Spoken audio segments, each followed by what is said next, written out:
Welcome back to our Politalks. I'm Brad Jansel de Guzman, and we have here Miss Ingrid Delay and Miss Larry Salvador, who will share their insights for today's podcast. We will dive into the intersection of culture, society, and power. Today, we're exploring the relationship between popular culture, formal education, and the perpetuation of middle-class ideals. The middle class or gitnang uri ng mamamayan, as we say in Tagalog, embodies a set of ideals often portrayed in popular culture. Popular culture seems to originate from the ruling class, spreading and promoting the middle class perspectives among the masses. Masasabi natin sa ating popular na kultura, mas pinapabura ng individual growth at consumerism kaysa sa pagkilos at pagbabagong panlipunan. Pero bakit nga ba ganito? Ang perspektibong ito ng gitnang uri ay nagpapadama sa mga manggagawa na manatiling tahimik at hindi makialam sa politika. At bilang karagdagan sa mga ito, narito ang isang quote mula sa ating episode. Ang afinidad ng kulturang popular at formal na edukasyon ay pareho tayong nagbabayad para sa inaakalang mabibiling katotohanan tungkol sa pagkatao, rekisito ng pagiging gitnang uring mamamayan. Masasabi nating ito ay nagpapakita na may koneksyon sa pagitan ng popular na kultura at formal na edukasyon sapagkat pareho tayong nagbabayad para sa mga itinuturing na mabibiling katotohanan tungkol sa ating pagkakakinanlan at sa mga kinakailangan upang maging isang middle-class citizen. Sa kabuuan, ang popular na kultura at formal na edukasyon ay nagpapakilala ng mga mentalidad at sensitibong kaugalian ng middle class. Itinuturing ang mga ito bilang mga bagay na maaaring bilhin kaysa lubusang suriin. Ito naman pag-usapan ng pakiwaring gitnang uri at kung paano natin ito nakikita sa pang-araw-araw na pamumuhay nating mga Pilipino. Bahagi ng karanasang gitnang uri ang karanasang pangangalakal. Dito makikita natin ang patuloy na pagtangkilik sa mga banyagang kalakal na pangkultura o ang kanilang mga produkto.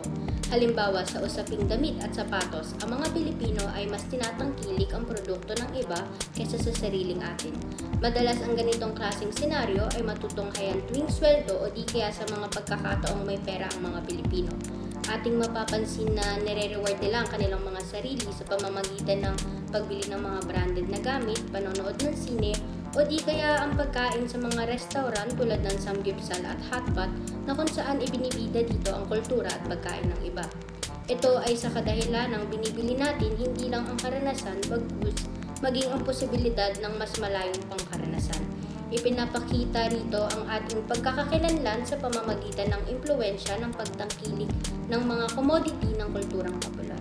Sa kabilang dako naman ay sinaad na ang pakiwaring gitnang uri ang umaawat sa atin para makibahagi sa politika o sa posibilidad ng kolektibong pag-iisip.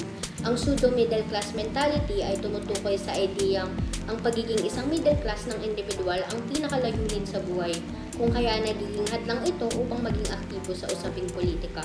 Kung kaya naman imbes na makiisa sa paggawa ng kolektibong aksyon upang masolusyonan ang realidad at suliraning panglipunan, mas pinipili nilang gawing prioridad ang pansariling hangarin at yun ang umangat sa buhay.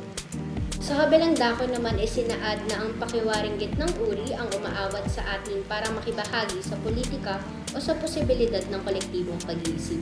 Ang pseudo-middle class mentality ay tumutukoy sa ideyang ang pagiging isang middle class ng individual ang pinakalayunin sa buhay, kung kaya nagiging hadlang ito upang maging aktibo sa usaping politika. Kung kaya naman imbes na makiisa sa paggawa ng kolektibong aksyon upang masolusyonan ang realidad at suliraning panglipunan, mas pinipili nilang. At ayun nga, bilang pagtatapos ay pansinin natin ang quotation na ang gitnang uri ay ang ideal na produkto ng malakolonyal at malapyudal na lipunan. This just says that the middle class is an idealized construct that emerges from societies influenced by colonialism and feudalism. Ibig sabihin, ang ideya ng gitnang uri ay nagmula pa sa mga historical na aspeto ng lipunan at hindi ito natural na nalikha lamang sa kasalukuyan. Gayun din, bagamat ang gitnang uri ay madalas na itinuturing na simbolo ng progreso at katatagan sa lipunan, maaari dito may tago ang mga hindi patas at pagkakaiba sa loob ng mga sistema ito. At bilang konklusyon, mahalaga na magkaroon tayo ng kritikal na pagsusuri sa malawaking impluwensya ng kulturang popular sa mga pananaw ng lipunan. mga istruktura ng ekonomiya at ang pakikilahok sa politika. Dahil mas lalo nating mauunawaan kung paano ang kulturang popular ay bahagi sa bumubuo ng mga identidad at asal ng bawat individual sa pamamagitan ng konsumerismo at ang idealisadong representasyon ng uri. And ultimately, sana ay nakapag-reflect kayo mga nakikinig sa amin kung paano sa inyong mga sarili ay sa loob ng komplikadong dynamics na ito ay naisasang-alang-alang ninyo ang mas malawak na implikasyon ng kultural sa konsumo sa kabutihan ng bawat individual at ng buong lipunan. Thank you guys for listening and see you again next time. Bye!